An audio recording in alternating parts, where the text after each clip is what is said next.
speaking of the U.S. men's national team and that part of the field, the midfield position, I want to ask you about the depth chart and what Gregg Berhalter might be looking at when it's time to decide who's actually taking the flight, who's taking the trip, who's making the trip to Qatar. And so we have a list, and you will help us out completing the list because we believe we have already 5 players who are a lock to make it to the World Cup, starting with Weston, McKennie, Tyler Adams, Yunus Musa, Luca de la Torre, and Kellyn Acosta. Do you agree with those 5? Do I agree? Okay. It says Herc's midfield depth chart, but it's pretty much, if you go by the players, it's Gregg Berhalter's depth chart.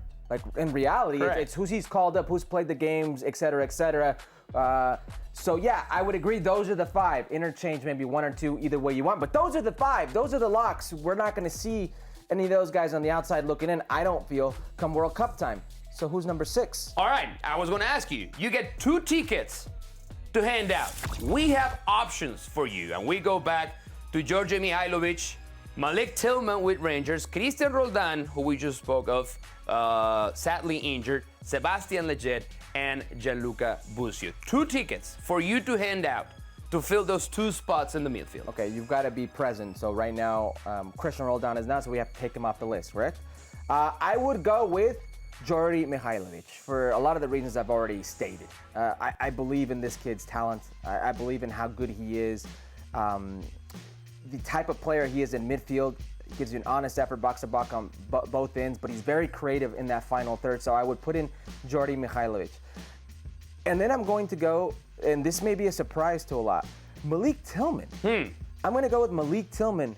It would be my next player, because Malik Tillman, for one, had a conversation with Gregg Berhalter and files a one-time switch from the German national team, the German Federation, before this World Cup. This is my personal opinion, but I don't feel he does that unless he got a good indication that there was a possibility of actually being on that plane in Qatar. Now, watching him at Rangers, I saw a little of him with the U.S. men's national team. You get to see how technical he is. You get to see him in tight spots. You get to see him think and interact with the players. But at Rangers, he's coming to his own, box to box. And then all of a sudden, he's adding a presence to his game I didn't know he had. Set pieces, he's getting on the end of things in the air. He's being decisive. He's got this mentality about him. He's got this way of being present in the final third. I've really liked what I've seen. Even though it's a small sample size, I'm willing to bet on Malik. Looks like he's a more complete player than probably we thought, right? And the fact that he's going to play in the Champions League, the fact that he's a very important player for Rangers, tells you probably all you need to know. That's the kind of player you want, not necessarily to be a starter, right? But when you want to create competition for certain spots on the field, that's exactly the kind of player you want to have competing for the spots. Just to round it up, you spoke about Mihailovic, and you got him as your number 7 in that midfield depth chart. Maybe my number 6. Oh, he was number 7 on the graphic. Yeah, you got to stick to the graphic. I don't run the graphic. You can do just whatever you want. You got to stick. I believe in the kid, and I thought pre-injury he was doing well, and it's unfortunate because I would have loved to have seen nothing against, I said where he ended up, but I would have loved to have seen him getting that shine, MVP somewhere else, candidate caliber-wise. Yeah. I mean, I said the Almar and we were talking about Leeds. Right up until the injury happened. Sure.